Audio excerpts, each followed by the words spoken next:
Hey guys, what's going on? Thank you for coming to our first live. I am Ramon Owens. I am a Houston area contractor here in the local Houston area, here to go over the information that I share with everybody through the various groups.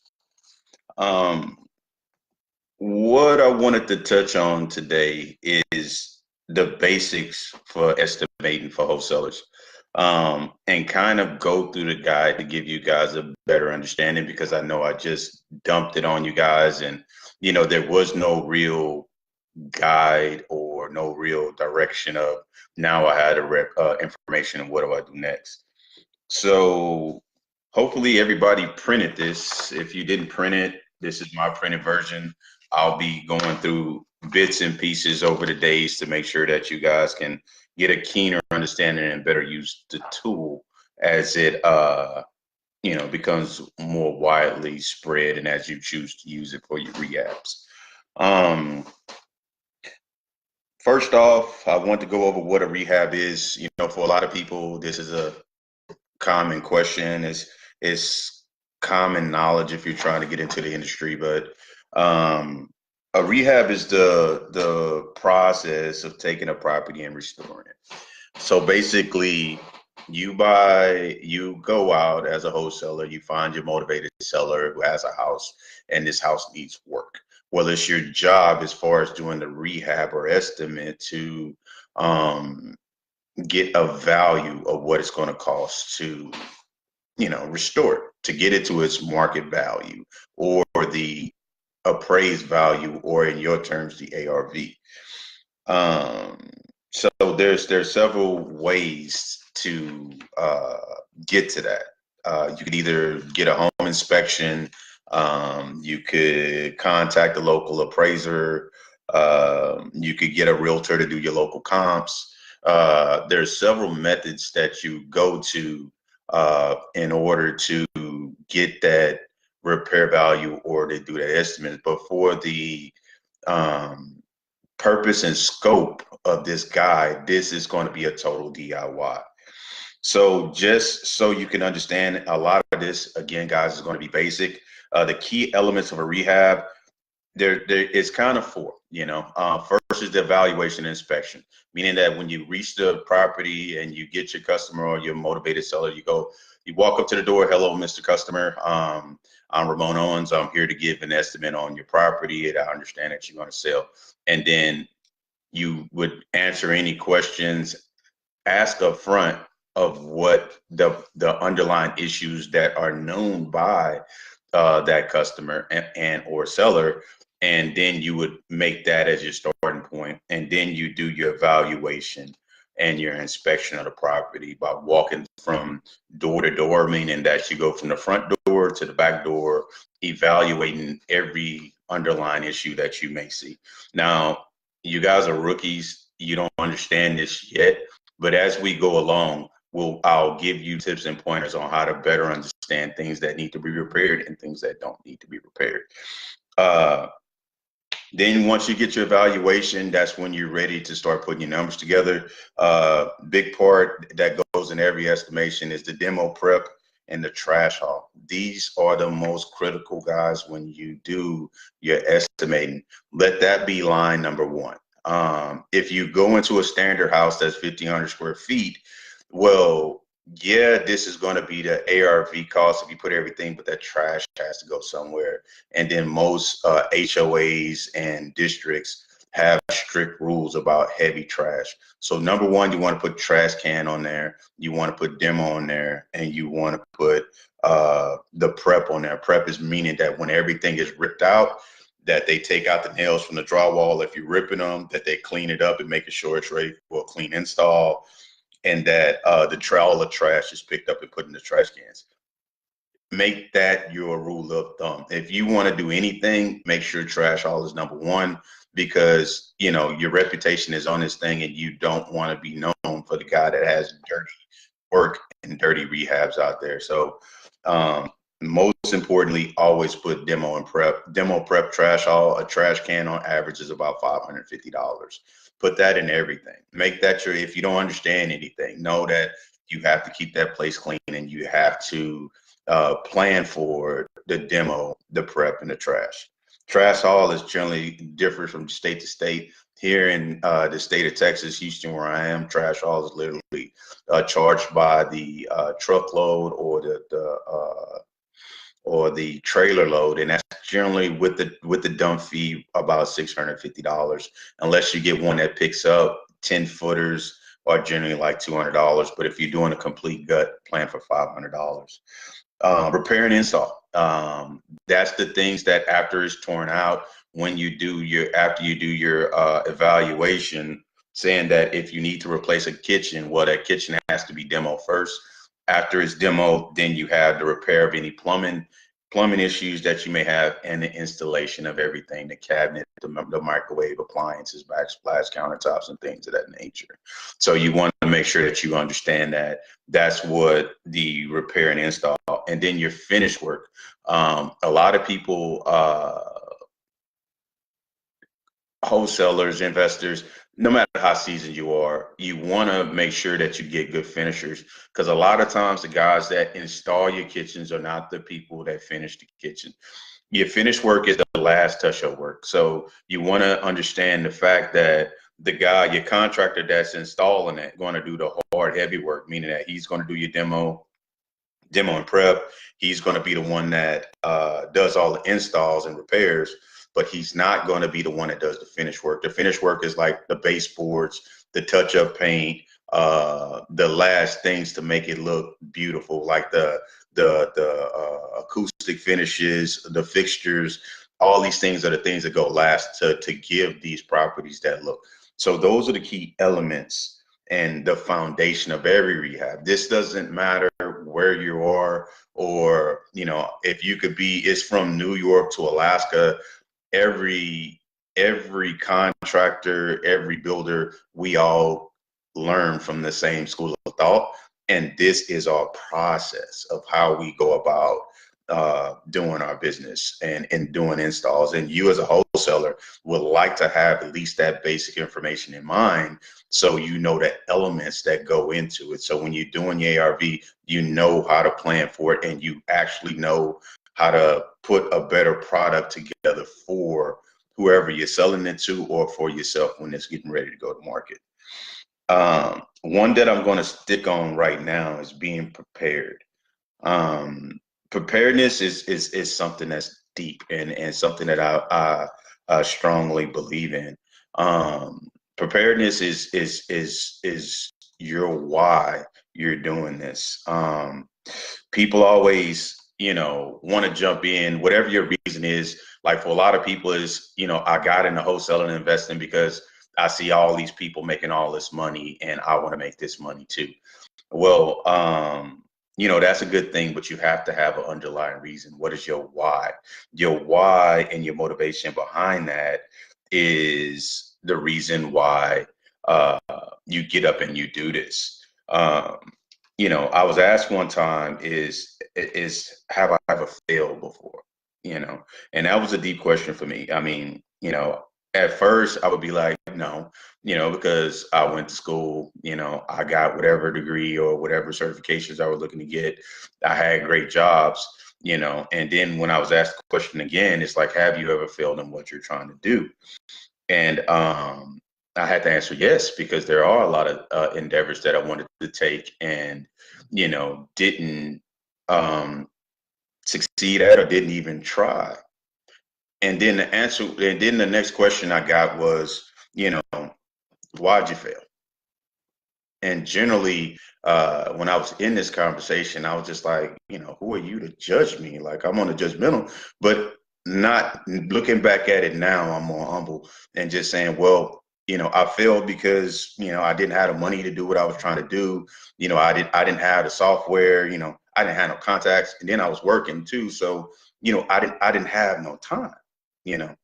So, when I was in this conversation, the person answered me back and he said, well, you know, uh, these are not good enough reasons to say that you failed,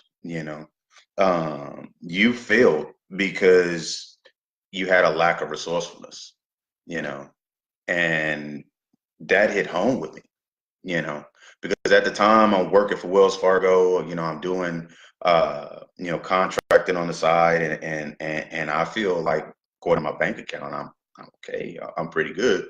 But I thought of the various businesses and things that I wanted to start at my time, and it really did bring it home to me that I'm failing because I'm not resourceful. I'm failing because I'm not taking the steps, and I'm failing because I didn't prepare myself. And I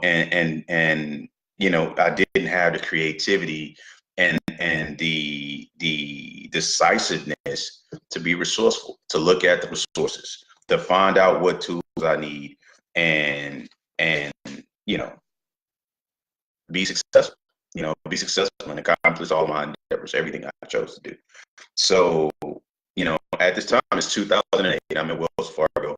And then the biggest thing in our industry at the time is that Lehman Brothers collapsed. It's 2008. Lehman Brothers at the time was the largest financial company in the world. They were 639 billion in assets. Wells Fargo had just bought Wachovia Security. WorldCom had just filed bankruptcy, and Enron had all failed. So the industry collapsed. Now, I know that you may be saying that, well, what does this have to do with what we're talking about? And this is something that has a lot to do with you, because at this time in 2008 is when you had the guy that was from Pizza Hut, that next thing you know, he's making $700,000 a year wholesaling and doing flips.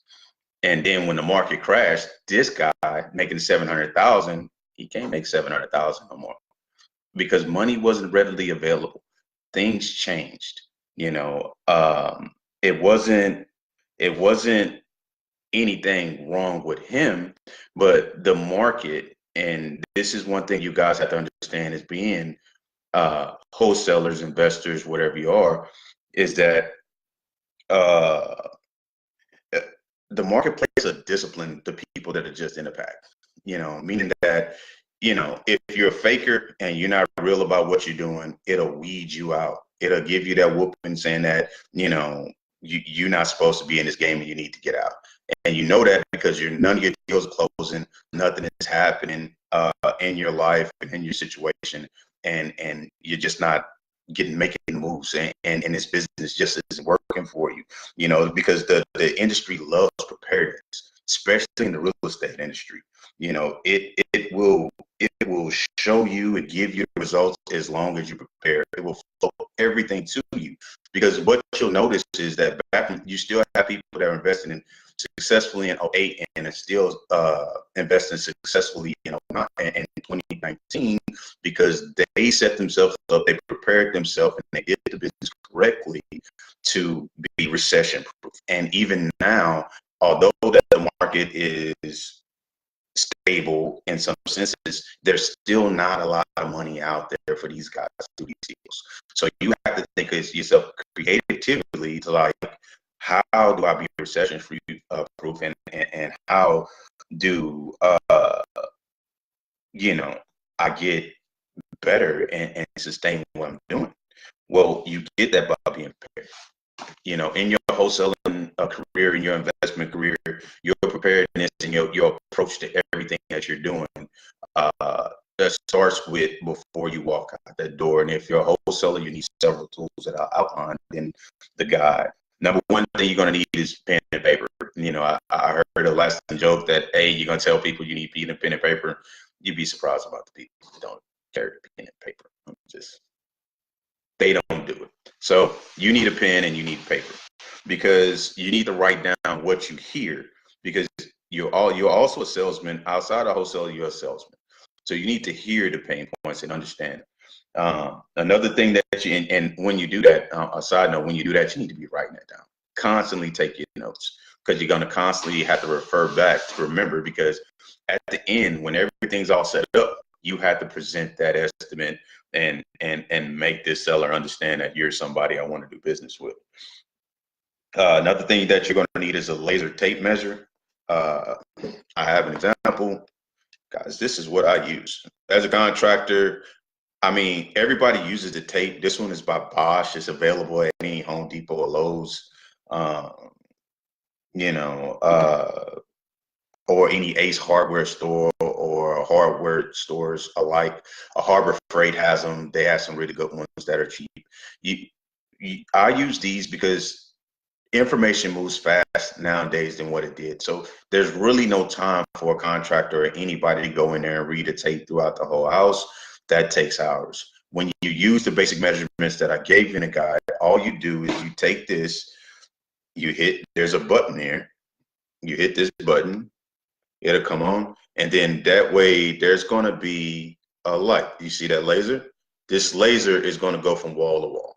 So you're basically going to butt this against one wall and then shine it to the other wall to get your distances. It's always length times width when you're measuring a wall. So once you do it, this is going to give you a number.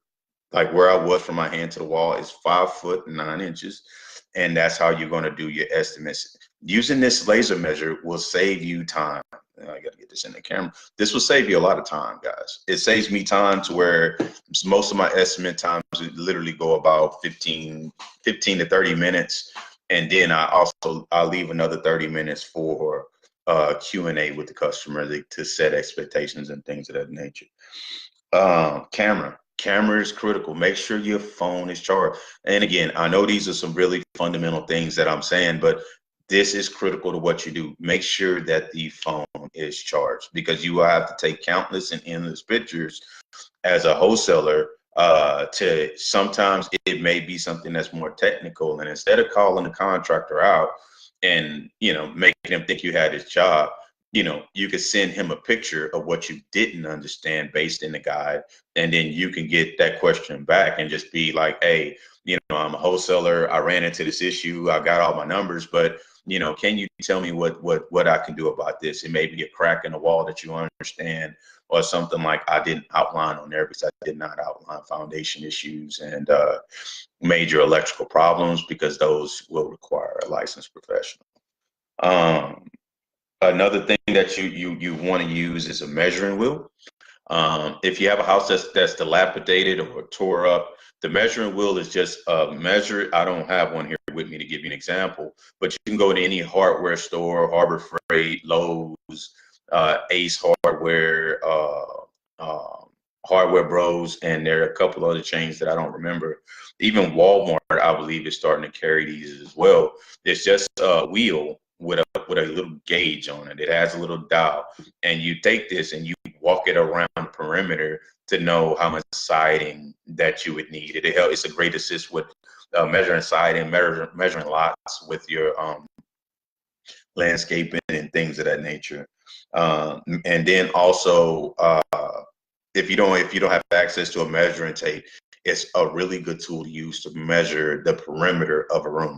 So say you go to a store and you can't find a laser tape, and you can find a measuring wheel, then you can use the measuring wheel to at least get the length and width or the total diameter of each room that you're trying to estimate.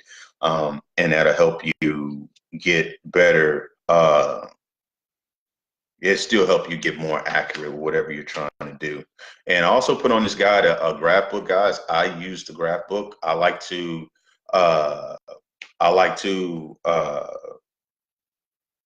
graph things out. I mean, I am a stickler about drawing. I mean, I draw everything. That's just the way I am. I use a whiteboard, make stick figures. I plan things out on napkins. So if you have a graph book, it'll be a good quick reference for you to always come back and understand exactly what that room looks like, what I actually have to be there.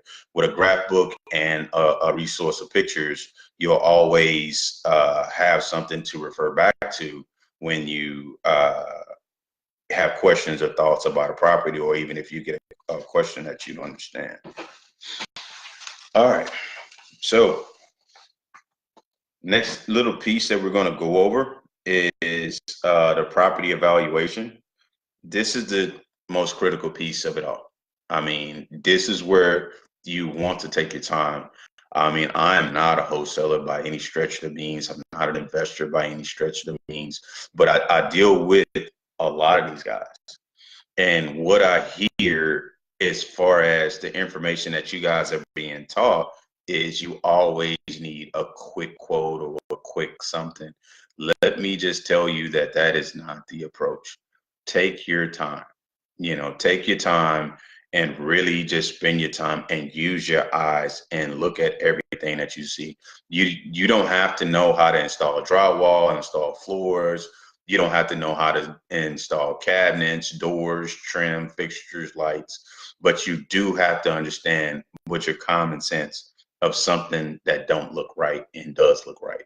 If it's broken and needs to be fixed. These are things that you have to take your time and use your eyeballs to actually look at and say with your own, if this was my home, I would not like this, and you have to get this to a standard. And you will quote that based on your personal evaluation, because that's all a estimate is, guys.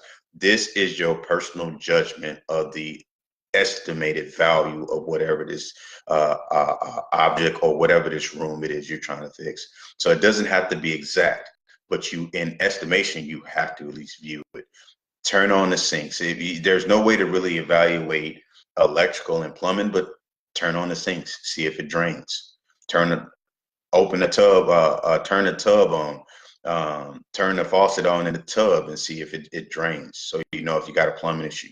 Open some things up, check the drawers, bump on the walls, open the doors, look for creaks, look for cracks and worn flooring.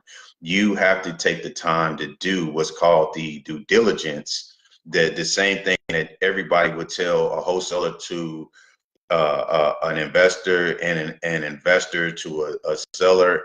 Everybody has to do their due diligence.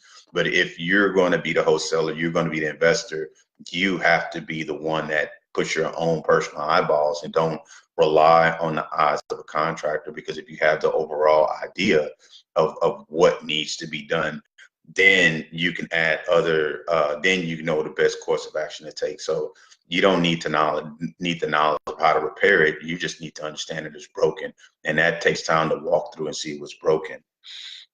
So take a lot of time to do that evaluation and walk through and inspection. Then don't be afraid to touch some stuff.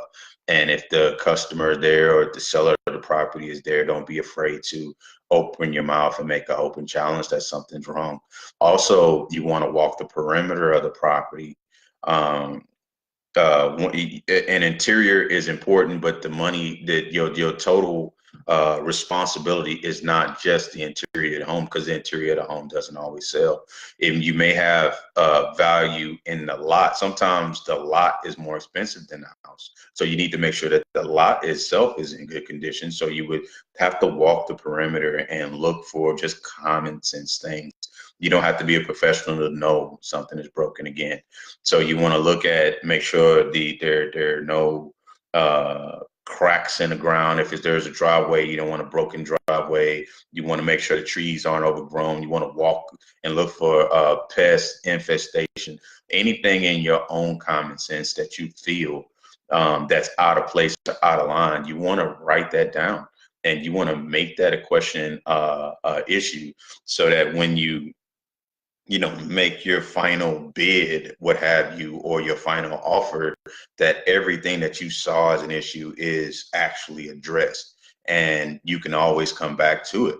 And with the guide, as we go forward, I will teach you guys on the methodology of how to get those round numbers. But in every course of what you do, you have to start with the basics. And in this case, being prepared is the number one thing. Understanding your why that you're in this business. You have to get up and be motivated to do whatever you're doing every day. Because if you don't have that motivation, you don't have that why, you don't have that push, you know, it's not going to happen. The results you're looking for are not going to happen the way that you think they will. I don't care. Real estate is $1 billion industry, but it's just not. You're not going to get it if you don't have that motivation. If you don't have the self get up, drive, and put a smile on, even when your deals are not closing, even when things are not going right in your industry, even if you're making money and it's not barely enough to cover the bills, you still have to have that motivation. And that's a big part of being prepared is when you get out the bed. And another thing, when you get into industries like this, and this is not uh, a self-help. This is just what we as contractors do, and me as being a businessman. Sometimes you have to make sure everything in your personal world is prepared for what you're in the endeavor you're about to try to take. Because a lot of times you could push all that you have into this business, all your money, all your time, all your resources. I mean, you eat, sleep, you shit this, and then next thing you know, it's not happening. And when it's not happening, you beat yourself up and you be like, well, what's going on? And then a lot of the times you'll find if you just take a step back, if you look around the people that are around you, you'll probably notice that somebody intentionally or unintentionally is pushing back. There are people in your circle that are pushing you back to stop you from your success, to get you to go into that next tier and reaching that next level. And you have to move that out of your way. When you're doing something that's independent and everything is on you, everything around you has to be prepared for your success, as well as yourself mentally. So when you find yourself not getting those results, start looking at the exterior instead of the interior, because when you make these issues internal, you'll always, your mind, your body will always give you an answer. Your mind will give you an answer to every problem. And then that answer will always you doing something wrong. And a lot of times it's probably the people in your circle that you didn't prepare them for the upcoming success that you're about to have. Okay, guys, that's all I have. There's not many people on, so there won't be any room for any Q&A. Our next live is going to be about doing estimating. We're going to start on the exterior, and go over bits and pieces over time. And, over the course of going over this information, I guarantee you will do estimates just like a contractor. All right, guys, that's all I have. Get out there and be great. Peace.